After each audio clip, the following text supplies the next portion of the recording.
आपके क्या personal goals हैं, क्या आप मैटरनिटी की तरफ जाना चाहते हो या कोई और ऐसे प्लान्स हैं या आप अब्रॉड मूव होने वाले हो, उससे पहले आपको करना है। बट मेरी पर्सनल ओपिनियन ये कहती है कि अगर आप इस तरह के किसी इवेंट के लिए जा रहे हो एंड अपने आप को काफ़ी स्ट्रेच किया और लास्ट में जब जून में होना था तो टुवर्ड्स में वहाँ आपको लोग जज नहीं करेंगे। उनके लिए तो आप नए हो और बाकियों के लिए भी आप नए हो। तो मैं मॉर्निंग में ऑफिस जाने से पहले उनके घर जाती थी, हम मिल के ड्राफ्टिंग रीड्राफ्टिंग।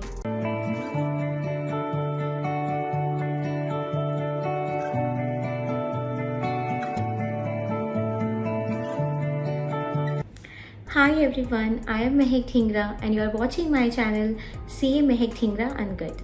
पिछले वीडियो में बात की थी हमने कि मैंने किन वजहों से मिसेस इंडिया इंटरनेशनल क्वीन में पार्टिसिपेट किया। आज के वीडियो में बात करेंगे what all preparations I went through while competing for Mrs. India International Queen 2024। This video is not sponsored and also इस वीडियो को दोबारा से हम क्रिस्प रखेंगे सो दैट जो टाइम आप मुझे दें मैं उसे एंड तक जस्टिफाई कर सकूं। सबसे पहले बात करते हैं टाइमिंग की। मैंने जब आप मेरे हिसाब से ये मेरी ओपिनियन है कि जब आप इस तरीके के किसी भी कंपटीशन में आप एनरोल करते हो तो अपने आप को थोड़ा टाइम दो। Again it may very from कि आपकी क्या एज है एंड आपके क्या पर्सनल गोल्स हैं, क्या आप मैटरनिटी की तरफ जाना चाहते हो या कोई और ऐसे प्लान्स हैं या आप अब्रॉड मूव होने वाले हो, उससे पहले आपको करना है। बट स्टिल जैसे बहुत सारे पार्टिसिपेंट्स थे जो मैंने देखा टूवर्ड्स एंड जिन्होंने एनरोल किया। बट मेरी पर्सनल ओपिनियन ये कहती है कि अगर आप इस तरह के किसी इवेंट के लिए जा रहे हो एंड आप रेगुलरली ऐसे में पार्टिसिपेट नहीं करते हो ऐसे ब्यूटी पेजेंट्स में, तो आप अपने आप को थोड़ा सा टाइम दें। तो मैंने दिसंबर में एनरोल किया था and the pageant was have to happen in June, somewhere June. One is that. Second thing is कैसे अप्लाई करें। सो आप गूगल सर्च कर सकते हो, इंस्टाग्राम पे आपको मिल जाएंगे। So I am little short heighted as I was told earlier, तो I was not meeting the criteria of height in many of the pageants. So ये एक पीजेंट था विच वहाँ पे कोई हाइट एंड वेट क्राइटेरिया नहीं था।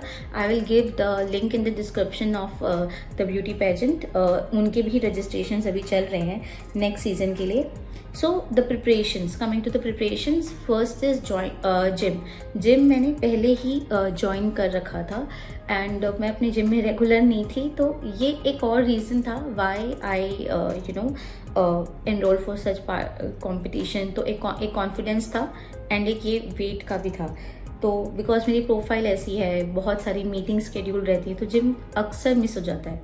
बट इस टाइम पे जब मेरी पार्टिसिपेशंस थी मैंने अपने जिम को काफ़ी हद तक स्किप नहीं किया एंड अपने आप को काफ़ी स्ट्रेच किया। और लास्ट में जब जून में होना था तो टुवर्ड्स में मैं 2-2 घंटे भी जिम करती थी बिकॉज मुझे था कि मुझे थोड़ा सा वेट या टोनिंग मुझे और करनी है। So one was gym. Second is I don't know how you will take it. I am fasting thrice a week and आज भी कर रही हूँ। बट मैं अपने आप को ऐसे बिल्कुल निचोड़ती नहीं हूँ। मैं शाम तक खाना खा लेती हूँ। सो मैं पूरे दिन कुछ नहीं खाती हूँ, चाय ले लेती हूँ या कभी बहुत घबराहट होती थी तो मैं मैंगो शेक ले लेती थी या कुछ छाछ ले लेती थी एंड रात को मैं खाना खा लेती थी नमक वाला, बिकॉज प्रोफाइल ऐसी है, काम ऐसा है कि आप उसमें कॉम्प्रोमाइज़ नहीं कर सकते हो। बट अगेन मुझे वेट रिड्यूस भी करना था और ये आपके अपने लिए, वहाँ पे कोई वेट क्राइटेरिया नहीं है, वहाँ आपको लोग जज नहीं करेंगे। उनके लिए तो आप नए हो और बाकियों के लिए भी आप नए हो। बट ये मेरे अपने पर्सनल गोल्स थे, तो ये सेकंड थिंग थी। सेकंड इज़ ऐसे जो भी ब्यूटी पेजेंट्स होते हैं ना, इन ये जो क्वेश्चन आंसर्स राउंड होते हैं उसके लिए कुछ पर्टिकुलर क्वेश्चंस होते हैं, तो वो 40-50 क्वेश्चंस होते हैं। उसका ना PDF आपको थोड़े टाइम पहले आ जाता है so that you are better prepared on screen. And मैंने बहुत सारे पार्टिसिपेंट्स से सुना दैट हमने तो कुछ प्रिपेयर नहीं किया था, but I seriously prepared a lot. So I was taking help of my aunty. उनकी लैंग्वेज पे कमांड बहुत अच्छी है, तो मैं मॉर्निंग में ऑफिस जाने से पहले उनके घर जाती थी, हम मिल के ड्राफ्टिंग रीड्राफ्टिंग सिनोनिम्स, एंटोनिम्स और बहुत सारी चीज़ों पे हमने एक एक आंसर के ऊपर बहुत ज़्यादा काम किया था।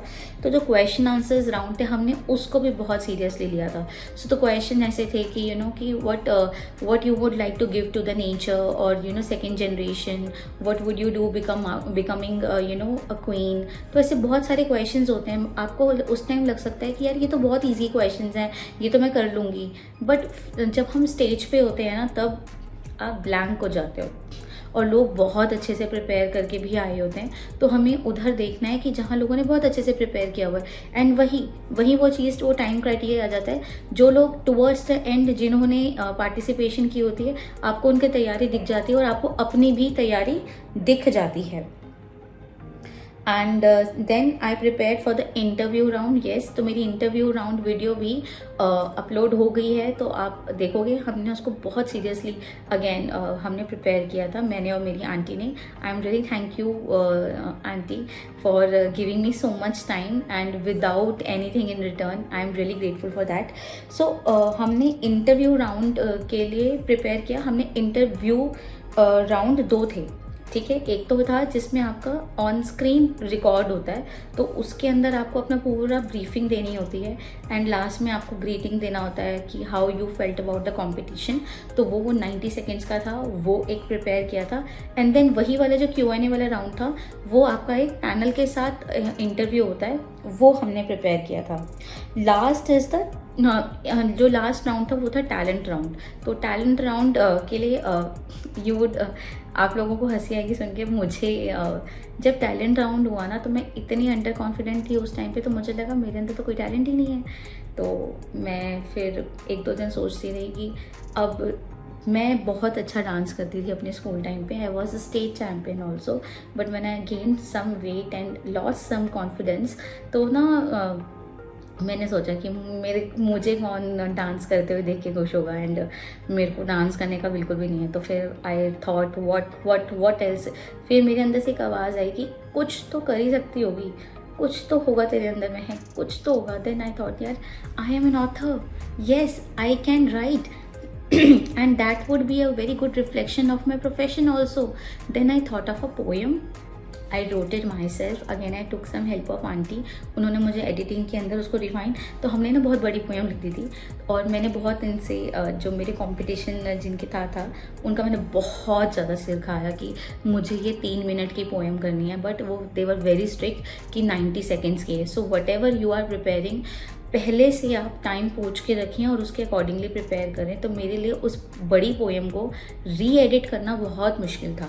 तो वो पोएम वाली वीडियो भी आपको मेरे चैनल पे मिल जाएगी। तो वो पोएम मैंने गाई थी, एंड वो पोएम के लिए ना मुझे बहुत अच्छे दो best remark was one competitor set कि यार हम ना आपको ना स्टैंडिंग ओवेशन देना भूल गए। तो वो दैट मेड माई डे। सो वो जो मेरा जो हम सबके अंदर एक आवाज़ होती है जो हमें पुल डाउन करती है, और हम सबके अंदर वो आवाज़ होती है जो हमें पुल अप करती है। अब वो आपको देखना है कि आपको किस आवाज़ को सुनना है, वो पुल डाउन करने वाली आवाज़ को सुनना है या पुल अप करने वाली आवाज़ को सुनना है। सो मैंने बहुत सारी वीडियोस भी देखी एंड अपने आप को प्रिपेयर किया।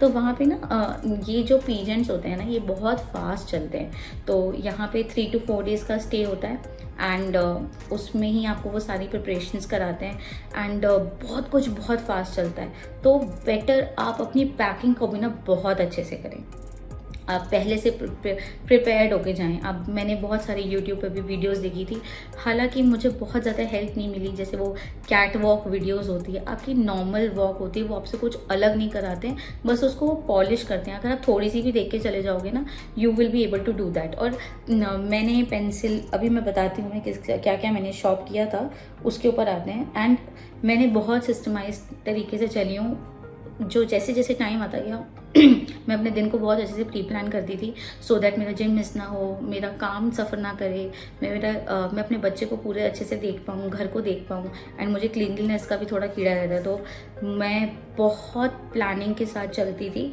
जब मुझे पता था कि इवेंट पास आने वाला है। So I pre planned my schedules accordingly. So जब अगर सपोज़ एक वीकेंड पे शॉपिंग के लिए जाना है, तो उस वीकेंड पे जो मेरा सारा काम होता था वो या तो मैं सुबह जल्दी उठ के कर लेती थी, या मैं उसको इस तरीके से स्केड्यूल शेड्यूल करती थी कि वो सफ़र ना करे। तो एक ये थी, I took my good amount of time for the preparations and I was prepared for almost all the things. One is मैं थोड़ा सा मिनिमलिस्टिक अपना वार्ड्रोब रखती हूँ। तो वो मिनिमलिस्टिक वार्ड्रोब रखने के पीछे ये भी है कि थोड़ा सा मेरा सस्टेनेबल डेवलपमेंट की तरफ मुझे रहता है कि मैं इतने कपड़े ना खरीदूँ जो मैं ना पहनूँ। तो मुद्दे की बात ये है कि मुझे पीजन के लिए काफ़ी कुछ खरीदना था, मैंने ऑलमोस्ट सब कुछ नया खरीदा।